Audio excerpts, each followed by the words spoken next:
So, welcome. We're doing a little Q&A here on Patreon as a video. I'm Tim, as you can probably tell from my voice. And I'm Paul, as you can probably tell from the fact that I am currently waving. And we asked on Patreon for questions. Mostly, we got an email from Chris Kavanaugh, who had several questions. One of which was also a question that Danny had on in the comments on Hmm. Patreon. So both of them were asking what took me to Japan. And I think it was a JAL airplane, but no, okay. Uh, I well, flew in from Tokyo, and boy, are my arms tired. But seriously, folks. so I got interested in Japan when I was in high school because I had a pen friend in Osaka. And then when I got to college, I had the opportunity to study the koto, the Japanese musical instrument. And I also had the opportunity then to come to Japan for the first time on a 11-week study tour of Asia, also to Taiwan and Hong Kong, then a British colony, 1986, and mainland China, and a few days in Hawaii at the end. And while I was in Japan, I met a woman. So then we kept in touch, and I came back here in 1989. And I was also really interested in teaching English, which is the main way foreigners make a living here, I think, or at least native English speaking foreigners. And I've done various other jobs since then. The woman and I were married for 16 years, no longer married now, but our kids are here. So that's one of the main reasons I'm still here. So, I've done a lot of different things while I've been here, various jobs, but right now I'm back to English teaching, but in a high school, and also private students on Skype. So that's basically what happened. Chris Right. also. Also, Tim and I are single-handedly keeping the Skype corporation going. This is another reason why Tim is still in Japan, so that we can continue to use telecom to communicate and record the Bat Bulls podcast. No, just kidding, just kidding. Chris also asked what inspired Paul to pursue his PhD. Oh boy, that's a good question. Well, I wanted to be a cartoonist, as Tim well knows, pretty badly when I was in high school, and I don't think I ever really wanted it badly enough to really like bear down on it. I was worried about making money. I was worried about making a living, even when I was 17 or 18. Pretty stupid, huh? Or maybe way too smart, but very practical. So I went into architecture as my first major in college, decided that that wasn't really for me and majored in English instead, and got interested in film in a college film history class, and saw some German Expressionist films for the first time from the 1920s and thought, wow, there's so much I don't know about film. I didn't even realize what I didn't know. And I was fascinated by the graphic design of German Expressionist films and the possibilities of film that were suggested by this really desire to kind of understand film as a two-dimensional medium. Even though it's presenting things in showing us the world in three dimensions flattened to two. Filmmakers can take advantage of the fact that film is flat, and they can compose as though they were composing paintings or just kind of abstract graphic design. And I thought, wow, this is so much more interesting than I'd ever guessed. And I guess between that and my interest in just kind of finding what I was good at and trying to capitalize on it as much as I could, and keep getting better at it. I went into literary criticism and film criticism, and got a PhD in part because I thought that was the next practical step. So there's times when I still wonder, was that really the thing that I wanted to do with my life? But, I was pretty young when I went on to graduate school. I'd only been out of college for a year when I jumped into grad school. So, yeah, that's, I don't think that trajectory is unusual. I thought that I was pursuing, something that I liked and was good at. And sometimes the teaching part of it is not my favorite part, although I get a lot of rewards from it, psychologically, professionally, intellectually, mentally, all of that. I like to teach when it's going well, but there are times when I feel like, I'm just not sure I'm the greatest teacher who ever lived, and not that anybody would have to be, but I want to be good at what I do. Anyway, I could end up being a janitor at some point. I'm really not sure, but for now, I guess I'll keep teaching film studies. Yeah, it's Yep. Ambivalence, I guess, is something that one develops over time when one hasn't been in a profession for a long time. But we'll see. We'll see how it goes. And Chris's several more questions. How did you discover and come to love the Movin' with Nancy TV special?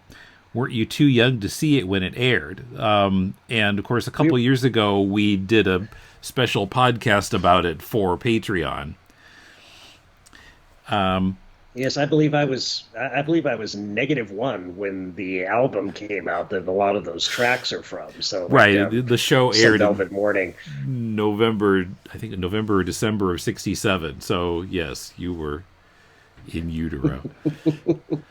Now, I don't know if Paul was acquainted with it before, but I knew nothing about it till it came up in my research for our Catwoman's Dressed to Kill episode of Bat Polls. Because Chris Gould had mentioned it in that particular chapter of Batman at 45, pointing out that Eartha Kitt's first appearance as Catwoman was broadcast right about the same time that Nancy Sinatra kissed Sammy Davis Jr. on that special. And, typical of our research, I had to go look for it, and it was on YouTube. Well, what I first found was a video of just that performance of What I Say with Nancy and Sammy. And then I got more curious, and I found somebody else had put the whole thing on YouTube. And I watched it, and I loved it, and suggested doing the podcast for Patreon. I think what really appeals to me about it is, so I was born in '65. So this is like just beyond the edge of my memory. And, I don't really remember '67. Maybe I remember one or two tiny unimportant things that happened in '67, because as a 2-year-old, the things in your own family are your entire world, pretty much. But I remember 1970 better, and it resembles '67, and somehow that just makes it fascinating to me. And plus, later on when we got older and we got into like the music of the '60s and everything, and I would always wish that I had been born earlier so I could have experienced it at the time. Although I might have also experienced getting drafted in that case. Well, if you'd been born in, say, '62, you might have remembered, like, when Sergeant Pepper was released, or, things like that, and you wouldn't have been in danger of getting drafted. Yeah. Well, my wish was always that I'd been born in '55. Oh, okay. And then I would have been old enough to be maybe cognizant of the Beatles appearing on Ed Sullivan, and so on. And yeah, I still would have been too young to go to Vietnam. In 1970, I would have been 15. Well, I'm not sure when the draft ended. There might have been a danger zone there, but anyway, that's another reason I think between liking the music on its own and how I kind of feel about the '60s and wishing I could remember it firsthand. Kind of gets me into it, and some things in the special really play to that, like the oh, what's the song where she's wandering around among the mannequins? Ooh, can't remember that one. It's not Um, Sugartown. let's see, it's This Town, Right. and just the sound of that version of it. It's quite different from Frank's version. As I Mm-hmm. discovered when we were researching our special about the special. But yeah, I mean, I really like that kind of '60s sound of the '60s pop sound, Mm-hmm. and what she's wearing even in that. I guess I could call it a music video. Uh, Kind of plays to that also. Mm-hmm. Hmm. Yeah. I had actually seen part of the special once upon a time. Would have been when I was living in Chicago in graduate school, probably about 92 maybe or 93. My then wife and I were broke, and we would spend Friday nights usually like, watching reruns of The Prisoner on PBS, the local PBS affiliate, and whatever else was on. And one night they just showed the One Velvet Morning portion of that special, or they may have been showing the whole special, but I don't recall. I think we just watched the One Velvet Morning video, so to speak. And it was really like one of the strangest songs I'd ever heard, and certainly the strangest music video I'd ever seen at that point. And I couldn't place the time of it, even though they looked like they were dressed, in '60s or '70s attire. Greenwood and Greenwood, right? I always forget his name. No, Hazelwood. Hazelwood, yes. Yes. Why Um, do I do that? Why do I keep doing that? Yeah, yeah, with Lee Hazelwood Lee and Hazelwood. Nancy Sinatra. Um, and yeah, Lee Greenwood is God Bless the USA, and I think I made that mistake during our Yeah, I special think special so. as well. I think that's a mistake I often make. But yeah, it just I'd never really heard or seen anything like it, even as jaded as I thought I was. And so when Tim suggested that we dig into the special, I was all for it. And I've also been a huge fan of the Boots album, Sinatra's Boots album, which was also produced by Hazelwood. It has very much the same feel about it. And yeah, so I was totally on board for it. But that was the only experience I'd ever had of anything from that special before this. Although Hmm. I'd been listening to the Boots record for a good 5 or 10 years.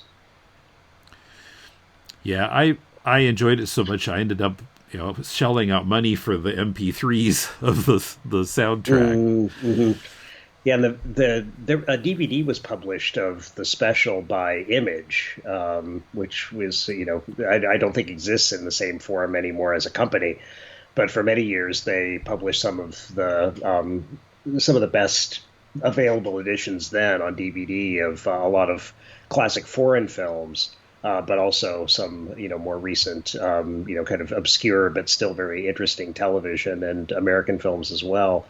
So I think the copy that we watched was ripped from that DVD. Hmm. Yeah, most likely. They probably didn't use their VCR to record it off the TV in No, 1967. no, no. I'm thinking probably not. Would have used a VTR in those days anyway, a video tape recorder, a reel to reel, And it might have been black and white. most likely. Chris also asks, do you remember the first comic book you read and the first comic book you purchased, if different? That is a really hard question. I remember comic books just being around as I was growing up, and I know that we had some of our father's comics, a few like maybe an old classics illustrated for kids, like The Ugly Duckling. Do you Yeah. remember that one? Mm-hmm. And I think And a Mickey Mouse or Walt Disney's Comics and Stories or something. I can't see it in my mind right now, but Yeah, yeah. And those may have actually been, comics that were purchased for you when you were really little, rather than comics that belonged to our dad. well, I think there were a few that had been Dad's. Maybe I don't know. That's really fuzzy. Hmm. The first thing I thought of in answer to this question was, and I'm going to show it to you.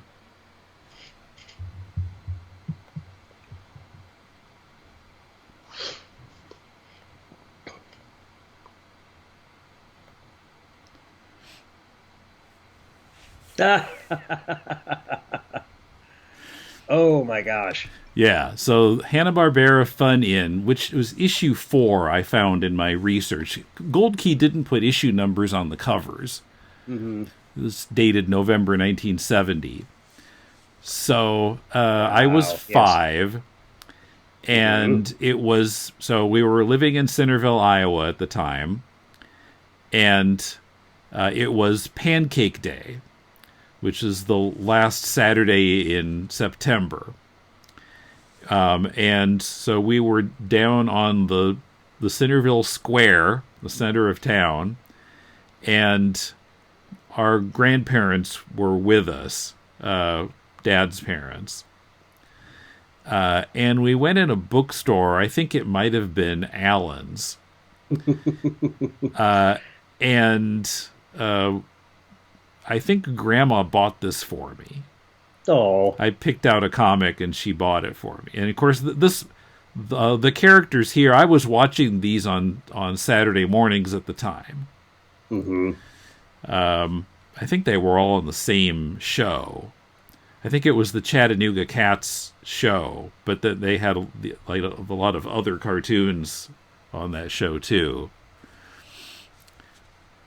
Yeah, so this was definitely, well, I mean, I didn't buy it myself, but it was bought for me and went Mm. directly into my hand, and I remember it. So this feels like kind of the first comic I bought.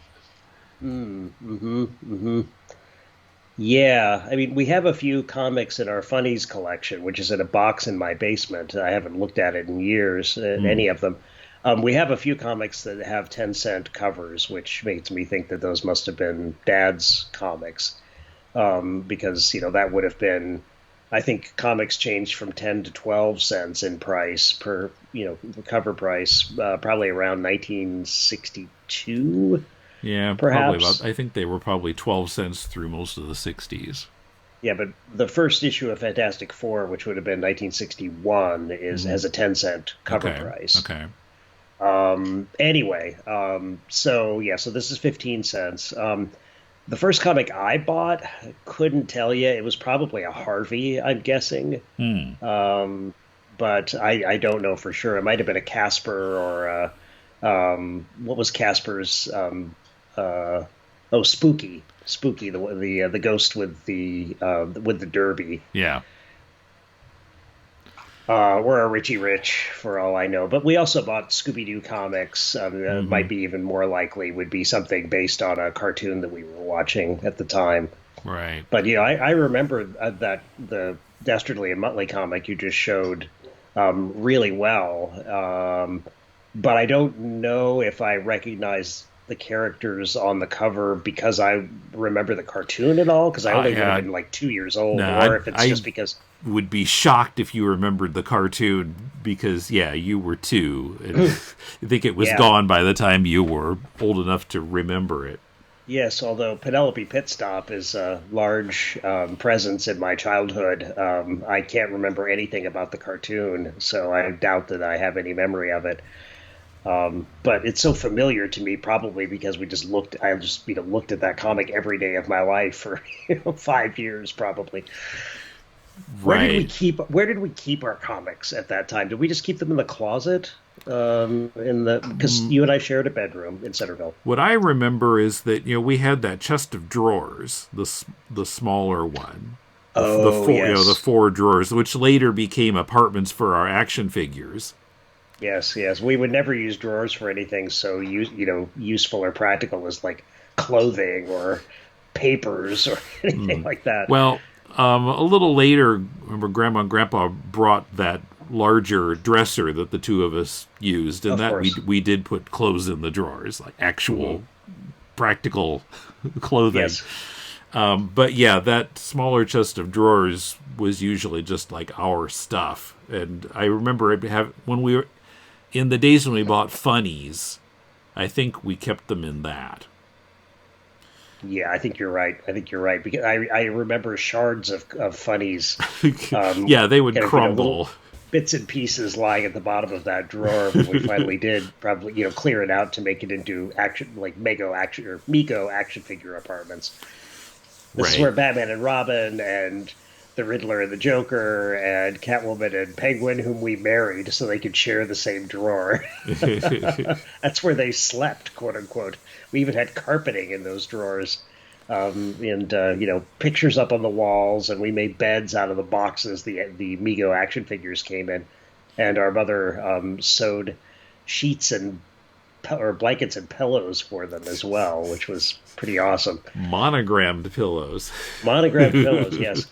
And then we would make fun of theoretical in our together. Tim and I would make fun of theoretical kids who would just throw their action figures in a toy box. Yeah, we did. As though we were so superior to them for putting them in beds. It's like, no, you guys are like fetishists, is what you are.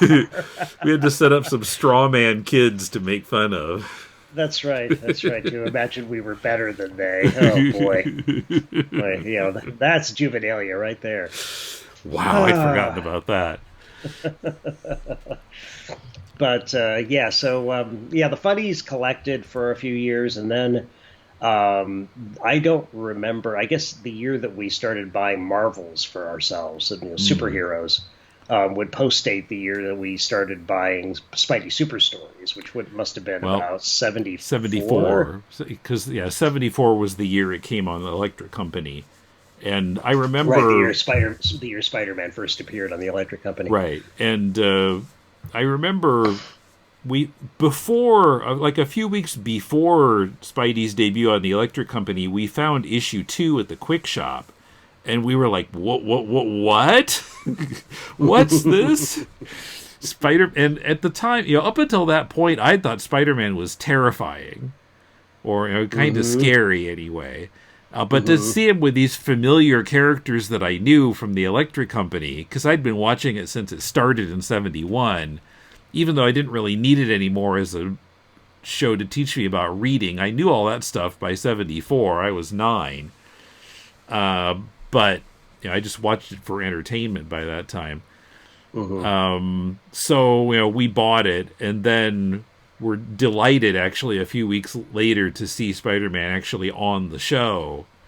But that was the only Spider-Man or Marvel that we bought until I think it was about 78 that we started buying like regulars, buying Amazing Spider-Man. Yeah, and by that time we had been reading old Silver Age Marvels at our friend Kyle's house, Marvels that belonged to his older brother, who bought comics through the 60s, DCs as well as Marvels.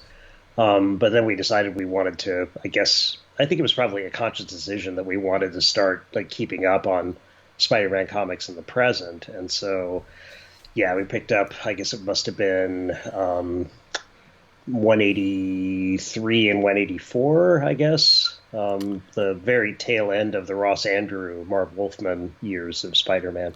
Let's see. I think 185 is the one where he graduates from college. Right, the one with the yellow cover and the large image of Spider-Man. We bought 185, and then we happened to find 184 in a store after that and bought it. Right. With White Dragon. Yes. Totally forgotten villain. Right. Those are the last couple of Ross Andru issues, and then Keith Pollard took over as artist while Marv Wolfman kept writing. And I think, some of those we bought at the Quick Shop, some of them we bought in, greater downtown Centerville, probably at Allen's or one of the supermarkets. Possibly, yeah. Anyway, Yeah, so then once we started buying Spider-Man, then we started kind of branching out into things like Fantastic Four and Marvel Tales. Since right around that time, Marvel Tales had reprinted the death of Gwen Stacy and the death of the Green Goblin, and so we jumped into that and got a kind of instant history lesson in what happened after Kyle's older brother stopped buying comics. Yeah, so we're actually getting into the last question from Chris, where he said, I recall you said you were Marvel fans. What were your favorite series and issues? So, definitely Amazing Spider-Man. That was our entry point. Yeah, I don't remember having any favorite issues of Spider-Man around that time, just because I think we felt my impression of why we bought Spider-Man at that point was just so that we could like call ourselves like real comic collectors. It was almost there was almost a kind of meta interest on there. But we wanted to keep up on Spider-Man. We wanted to know what was going on with the character, but there weren't any issues that I really loved of the book until maybe a little bit later, maybe around like Spider-Man 200, I suppose. As we were kind of, I didn't like that issue all that much, but the issues that kind of led up to it, where Aunt May appeared to be dead and Mysterio showed up and Kingpin showed up, that was all pretty interesting. But I don't know. I think my favorite early comics were X-Men comics. The comics we started buying, like X-Men 123, which would have been the arcade issue, when they fought, supervillain Arcade and his giant pinball machine. That issue really blew me away. That was probably my favorite superhero comic that we had actually bought ourselves. The first favorite comic I ever had. And that we bought at the Hy-Vee in Centerville, as I recall. But and I love John Byrne's art. Had never come across Chris Claremont at this point, although he'd been writing like Marvel Team Up and some other and Iron Fist and stuff for some time. I never read anything by him before, but it wasn't long before we figured out that John Byrne had drawn Wheelie and the Chopper Bunch for Charlton. Not too long before his Marvel career began, or maybe even maybe even simultaneous with it. But yeah, the Byrne X-Men stuff that's the stuff that really made me a Bronze Age comics fan, I think. Yeah, boy, I haven't looked at any of that stuff in so long. Paul's got it at his place. I didn't haul any of it to Japan. Yes, I'm keeping it all warm for you, Tim. It's still here. Our entire collection from childhood. I don't know. The one issue that comes to mind is the 1980 Fantastic Four Annual. And the reason I remember it was because it made me realize something about time travel. Now, although I found much later that some versions of time travel really don't like approaching it in this way.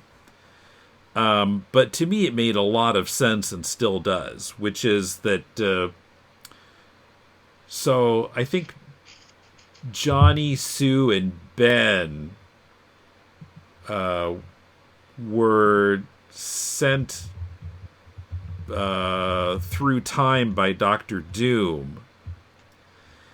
And I think that's what happened. And at the end of the story, they appeared later in the timeline and ran into themselves.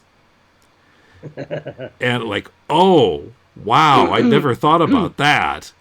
But it made a lot of sense to me because they could go forward in time and then go back to where they started and then keep going in the timeline and run into their time-traveling selves. So I had not thought about time travel that way until I read that issue. Wow. So I'm looking it up. This was apparently written by Doug Menck, with art by George Perez, inks by Mike Esposito. See, I'm looking it up on mycomicshop.com. Reed Richards experiences a major scientific breakthrough with his new energy transmitter, but Mr. Fantastic's wonderful discovery catches the attention of an evil alien race, the Skrulls. And through their normal means of deceit, the Skrulls Prime 10 invade the Baxter Building and attack the FF, but the great Kree warrior Captain Marvel also journeys to the Baxter Building and joins the fight. That doesn't sound like...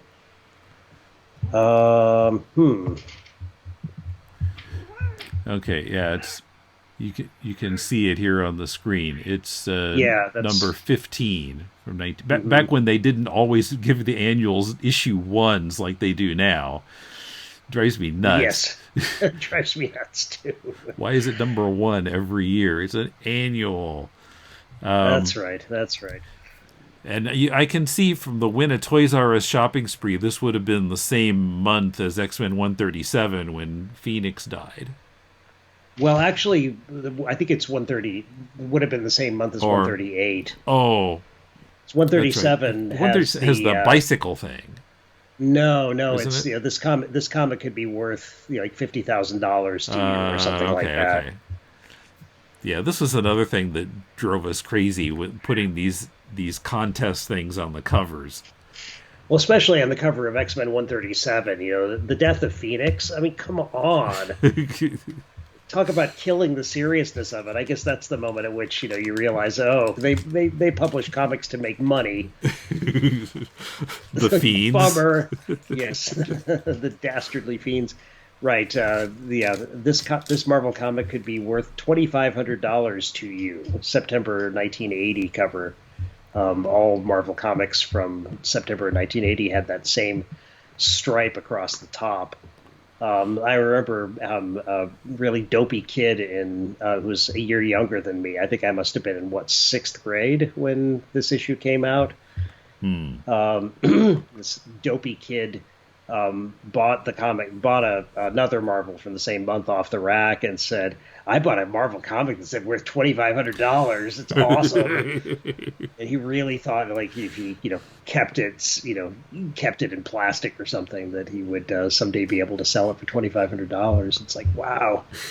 Yeah, look at Overstreet. Really? It's $2,500. Yeah, is that what you think that means? It says details inside. Did you look inside to see what the details of the... It's a contest. Anyway. Yeah, so, right. I guess that's pretty much our comics history, at least chapter 1. Well, chapters 1 and 2, right? The Funnies years and then the early Marvels years. Right. Okay. So those are our answers, and other patrons, please hit us up with questions. I realize it doesn't. What we just said doesn't explain anything about our interest in Batman. It doesn't have any bearing whatsoever. We were not DC people. We were definitely Marvel people. Well, in fact, I think our entry point to Batman was Batman 66. And yes. I looked at Batman comics and this is nothing like the TV show. I'm not interested in this. This is all dark and brooding. I don't want this. It was exactly the opposite of some of the Batmanians who wanted dark brooding Batman. We were and looking boy, for did they get it eventually. Yes, they certainly did. Grim and gritty Batman was awaiting them. So, but yeah, Marvel appealed to us much more. But yeah, so if other patrons or Chris, if you've got questions for us, you can put them in the comments of this video, and we'll make another video. We'll go spinning down memory lane once again, down the rabbit hole of our way, way too detailed memories of those years. I wish I could remember what I had for breakfast yesterday. But... Yeah, same here. I wish I could remember what I read that I was prepping for my class next term just yesterday as well. That could be important somehow. Okay, well, thanks for watching.